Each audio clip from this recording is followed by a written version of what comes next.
I'm Terry Brewer. We're glad you're with us. Lynn Brooks has the evening off. A bill to let Northport residents vote on Sunday alcohol sales has passed its first hurdle. According to Republican Representative John Merrill, that bill passed the local legislative committee this morning. Merrill says it will now head to the Rules Committee, but he does not anticipate there being any problem with it getting out and moving onto the floor for a vote. This comes just weeks after Tuscaloosa residents approved Sunday alcohol sales. Northport Mayor Bobby Herndon says for businesses in Northport to compete, they need Sunday alcohol sales. I've got to go out and encourage all my citizens to vote, and to vote yes, because if not, it's going to put us in a dire situation. State Representative John Merrill says it will go up for its first vote in the legislature next Tuesday. Also from the Alabama legislature, lawmakers in the House are involved in a heated debate right now over phasing out the DROP program. On Tuesday, the Senate voted to end the Deferred Retirement Benefits Program, also known as DROP. It allows public employees at the point of retirement to continue working for 5 more years and put their retirement benefits into a special interest-bearing account.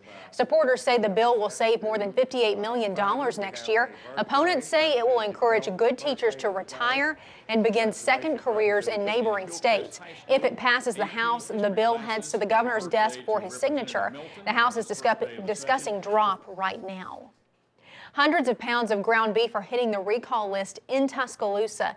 Food World is recalling 545 pounds of ground beef from the store located at 4440 East University Boulevard in Tuscaloosa. Officials say it could contain small pieces of metal. Now, Food World says the beef was ground between March 7th and March 9th.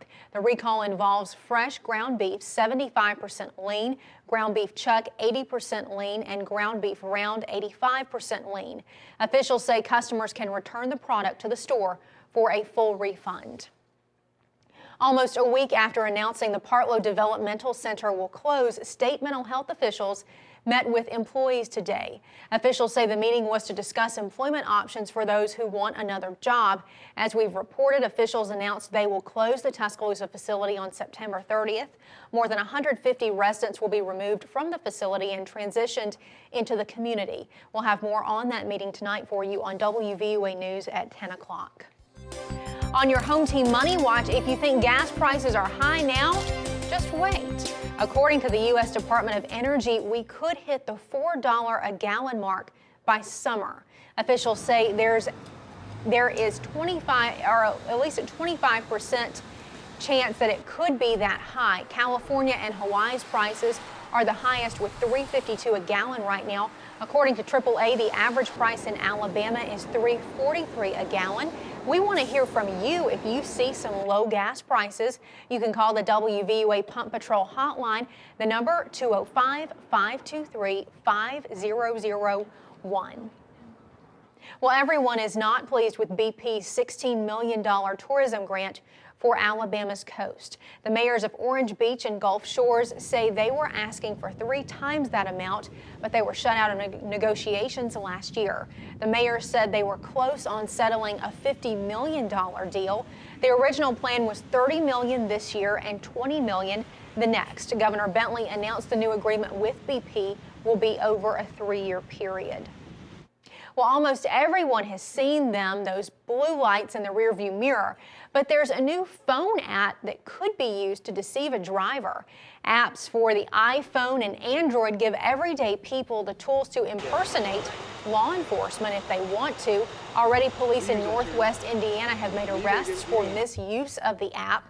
Tuscaloosa Police Chief Steve Anderson says as technology gets more sophisticated, more and more problems are being created for law enforcement. Alabama State Trooper John Reese recommends if you think you're being pulled over by an impersonator, continue driving the speed limit and call 911 or Star HP. Coming up tonight at 6, we'll have much more on how to protect yourself from becoming a victim. Authorities are searching for a missing college student in Alabama. According to police, Robert Harden Jr. has been missing since Monday morning. Harden is a student at the University of Montevallo. Police say he was last seen walking toward a highway Monday morning. 25-year-old Harden was last seen wearing a black hooded sweater and blue jeans. The city, county, university law enforcement are conducting searches for Harden. Now, if you have any information, you can call Montevallo Police. That number's on your screen, 205-665-1264. A former state trooper in prison for killing a man during a civil rights demonstration wants out. 77-year-old James Fowler says he needs to get out of prison because of medical problems that need immediate attention. Fowler was sentenced to 6 months in jail for the death of Jimmy Lee Jackson. He was shot by Fowler when a demonstration in Marion erupted into violence back in 1965. Fowler pleaded guilty in November to second-degree manslaughter. The district attorney says he will oppose any early release because that would be an outrage to the family of Jackson. People in Theodore, Alabama are putting the pieces of their lives back together a day after a tornado slammed the town.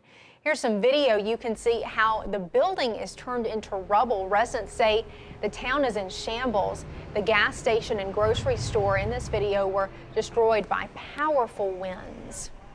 West Alabama is dealing with some chilly temperatures today. After all the rain moved out, what's ahead for tonight, and how about a peek at your weekend? Here's a first check on Alabama's home team weather with Chief Meteorologist Richard Scott. Hey, Richard. Hey, Terry, good Thursday evening to you. We'll start things off from our Tuscaloosa Tower camera looking south and west, and the clouds have stuck with us pretty much all day today across many of our counties. Now to the south, a different story. In fact, there's the clearing line just south and west of the city of Tuscaloosa, seeing the sun trying to peek through the clouds. In fact, southwest Alabama, completely clear skies right now, and much of the day south and west of Livingston, seeing plenty of sun today, some clouds at times, but warmer temperatures back to the south and west due to more sun, but the clouds just staying tough around here. In fact, we're trying to road those clouds away, slowly happening from southwest to northeast. But the good news is, if you got plans outdoors this weekend, we are looking good. Plenty of sun Saturday and Sunday, low to mid 70s for highs, but we'll talk much more about some rain chances in the forecast and home team weather. Stay with us. Women are a big part of today's workforce, and more are holding roles in government and community leadership. How to be a leader in your community was the subject of a roundtable this morning hosted by the Women in Business Council of the Chamber of Commerce of West Alabama at Capstone Village. 4 women who are civic leaders in West Alabama shared their experiences and their tips for success. Oftentimes it's tough getting started and figuring out where to start, who to contact, and we wanted to bring this group together this morning. I mean, our panelists were just outstanding speakers this morning. They're pillars in the community, and hopefully they gave some good guidance to our attendants or our attendees this morning as to how they can get started in that. And the Women in Business Council also collected items for Turning Point, a local organization dedicated to fighting domestic violence who recently lost their shelter. Council leaders say the outpouring of support for Turning Point and the amount of items collected was tremendous.